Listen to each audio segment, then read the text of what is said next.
Hello दोस्तों, welcome to ICM channel. आज हम लोग यहाँ पे जानने वाले हैं 3 शेयर के बारे में, तो आप इस वीडियो को जरूर से अंत तक देखना। चलो स्टार्ट करते हैं और समझते हैं यहाँ पे पहले स्टॉक के बारे में, जिसका नाम है इन्फोसिस लिमिटेड। देखो, पिछले मार्केट डे में जो है 1.5% से ज़्यादा का गेन दिखाई दिया, और आप ऐसे जानते हो कि निफ्टी आईटी में भी 2% से जो ज़्यादा का गेन था, और साथ ही साथ जो विप्रो में भी एक गजब का गेन ही देखने को मिला है। तो पूरे जो मार्केट में ही एक बुलिश साइन था, लेकिन फिलहाल अभी यहाँ पे इन्फोसिस के रिगार्डिंग से एक न्यूज़ आते हुए दिखाई दे रहा है, जो सही न्यूज़ नहीं है कंपनी के रिगार्डिंग से। यदि आप यहाँ पे देखोगे और साथ साथ यहाँ पे शेयर होल्डर के भी मुताबिक से देखोगे तो ये ऑर्डर क्या है? तो ये ऑर्डर है कि यहाँ पे 12,500 करोड़ का जो डील था वो यहाँ पर कैंसिल हो चुका है। और ऐसा यहाँ पे ये जो सूत्रों के हवाले से ये मालूम चल रहा है कि ये जो डील जो कैंसिल हुआ है ना, ये शायद यहाँ पे जो CFO नीलंजन जो रॉय थी, उनके जो है यहाँ पे रिजाइन देने के बाद ऐसा कुछ यहाँ पे होते हुए दिखाई दिया है। मतलब कि ये जो रिजाइन जो दिए, इनके इम्पैक्ट से ये ऑर्डर जो है कैंसिल हुआ है, ऐसा यहाँ पे सूत्रों के हवाले से मालूम चल रहा है। अब देखो, ये यहाँ पे जो ऐसा बहुत से जानते हो कि हाँ, आपको रिपोर्ट के जरिए हम लोगों को मालूम चलता है कि ऐसा होगा या फिर ऐसा नहीं होगा, तो बस यहाँ पे जो है वही पॉइंट ऑफ व्यू से यहाँ पर ऐसा लिखा हुआ है। लेकिन ऐसे 12,500 करोड़ का जो ऑर्डर था, जो डील था, वो यहाँ पर कैंसिल हो चुका है, जो कंपनी के लिए सही नहीं है। और शायद ऐसा हो सकता है कि जो मंडे के दिन तो मार्केट बंद है, मतलब दूसरे के दिन जो है यहाँ पर इम्पैक्ट जो है देखने को मिलेगा, और ये लेटेस्ट न्यूज़ आते हुए दिखाई दे रहा है। तो अब यहाँ पे हम लोग क्या करें, उससे पहले देखो यहाँ पर एक्सपर्ट के अनुसार जो है टारगेट भी यहाँ पे मिल रहा है। तो यहाँ पर आप देख सकते हो कि 1870 रुपये का यहाँ पे टारगेट जो है कोटक के द्वारा यहाँ पे मिलते हुए दिखाई दे रहा है। कोटक इक्विटीज़ ने यहाँ पे 1870 रुपये का टारगेट दिया है। देखो, पहले सबसे पहले बात जो है, टारगेट को देख करके स्टॉक को यहाँ पे बाई नहीं करना है, या फिर कोई भी कंपनी को ही बाई नहीं करना है। बस जो कंपनी का बिजनेस समझो। और देखो, इन्फोसिस एक जो है अच्छी कंपनी है, एक बड़ी कंपनी है, कंपनी का फंडामेंटल यहाँ पे बहुत ज़्यादा जो है स्ट्रॉन्ग दिखने को मिलता है। तो यही सब कंपनी लॉस में बेचने के लिए कंपनी नहीं है, इस बात को भी सही से समझना। हाँ, यहाँ पे थोड़ा सा टाइम लग सकता है। जो लोग यहाँ पे तुरंत चाहते हैं कि भाई पैसा तुरंत डबल हो, तो फिर यहाँ पे टाइम लगेगा, लेकिन हाँ, पैसा सिक्योर हम लोग ऐसा बोल सकते हैं कि देख सकते हो कि भाई 6.5 लाख करोड़ का जो मार्केट कैप कंपनी रखती है। और IT सेक्टर के मामले में जानते हो, इन्फोसिस सेकेंड जो है सबसे लार्जेस्ट कंपनी है। तो इस बात को भी सही से समझना कि भाई आराम से होल्ड करो। जो भी इम्पैक्ट होगा वो बस यहाँ पे शॉर्ट टर्म के लिए इम्पैक्ट होगा, जो भी गिरावट होगा। बाकी ऐसे लॉन्ग टर्म में कुछ भी अभी यहाँ पे नहीं बिक रहा है, तो फिर पैनिक होने वाली कोई बात यहाँ पे है नहीं। अभी यदि हम लोग यहाँ पर देख ले इसका एक बार टेक्निकल कि हाँ, यहाँ पे टेक्निकल क्या बता रहा है, तो मैंने देखो तो यहाँ ऑलमोस्ट 1294 किलो से मैंने ये बोला था कि यहाँ पर एक अच्छा सपोर्ट है। मैंने उस समय से कहा था कि आप इसके बारे में सोच करके चल सकते हो। देखो, यदि हम लोग यहाँ पे देखें ना, तो मैंने एक जो ट्रेंड लाइन ड्रॉ किया था, जो यहाँ पे आपको ब्रेक होते हुए दिखाई दिया था, और मैंने बोला था कि यदि आप ट्रेडिंग पर्पस से जा रहे हो तो फिर अभी थोड़ा सा वेट करना चाहिए। लेकिन अब यहाँ पर जो है फाइनली जो है ब्रेकआउट यहाँ पे हो चुका है, लेकिन ये न्यूज़ के कारण जो है इम्पैक्ट यहाँ पे होगा। लेकिन यदि फिर से यहाँ पे ब्रेक करता है तो फिर एक अच्छे मोमेंटम के साथ यहाँ पे बाइंग जो है दिखाई दे सकता है, तो जरूर से होल्ड करके चलना। अब जो हम लोग यहाँ पे डिस्कस करें नेक्स्ट जो शेयर के बारे में, जिसका नाम है RVNL। देखो, पिछले मार्केट में एक फ्लैट क्लोजिंग है। अब जानते हो कि यहाँ पे 2-3 दिन पहले की ही बात है कि यहाँ पे जो फेड से इनको केरला प्रोजेक्ट के रिगार्डिंग से ऑर्डर मिलते हुए दिखाई दिया, मतलब यहाँ पे लोएस्ट बीडर थी।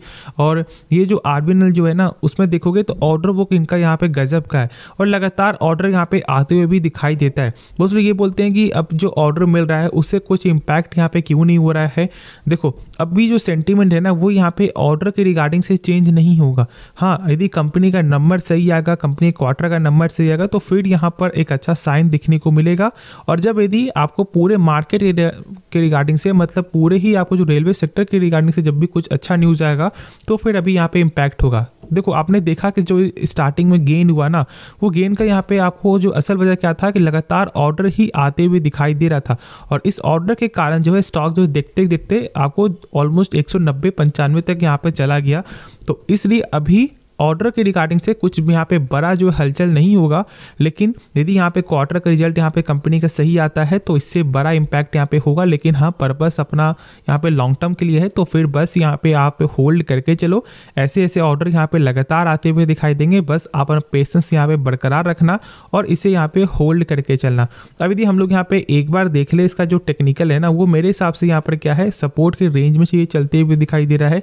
तो जब तक ये सपोर्ट के ऊपर है तब तक यहाँ पे बाउंस बैक तक होते हुए दिखाई दे सकता है। और जैसे ये सब जो सपोर्ट है यदि ये ब्रेकडाउन होता है तो फिर शायद यहाँ पर जो है टेक्निकली यहाँ पे बेयरिश का जो है साइन देखने को मिलेगा। अब यदि हम लोग यहाँ पे नेक्स्ट जो शेयर के बारे में जाने तो देखो ये भी रेलवे सेक्टर का एक गजब का जो है कंपनी है, एक गजब का शेयर है जिसका नाम है IRCTC। देखो अभी लगातार यहाँ पे गेन हो रहा है और मैंने शेयर भी किया था आपको पिछले वीडियो में कि मैंने बताया था कि देखो यहाँ पे एक्सपर्ट के अनुसार जो बहुत से एक्सपर्ट तो यहाँ पे टारगेट दे रहे हैं और लगभग सबका जो टारगेट है ना वो ऑलमोस्ट यहाँ पे 900 के ऊपर ही देखने को मिलता है या फिर 900 का टारगेट है।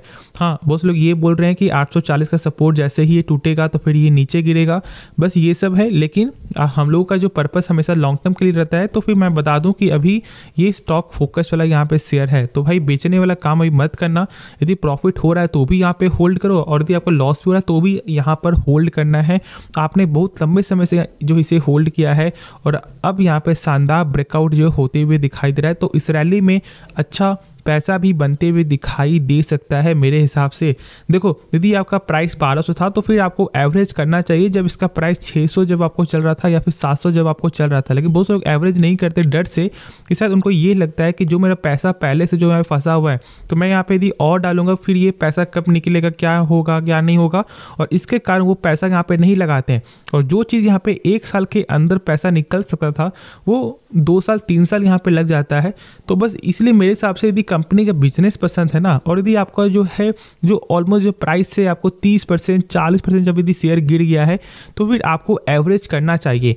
और आपने एक चीज़ तो यहाँ पे गौर किया होगा कि देखो यहाँ पे IRCTC का जो नंबर है ना वो यहाँ पे लगातार अच्छा ही आते हुए दिखाई दिया है, सेल्स में ग्रोथ, प्रॉफिट में ग्रोथ, लेकिन उसके बाद भी मार्केट ने इसे जो है अप ट्रेंड में यहाँ पे नहीं भेजा। लेकिन अब यहाँ पे अप ट्रेंड जो है स्टार्ट है और बस यहाँ पे फाइनली एक अच्छे स्टेशन पे ये जाकर ही रुकेगा, तो फिर डेफिनेटली आपको यहाँ पे होल्ड करना चाहिए, लॉस में बेचने वाली बात नहीं है।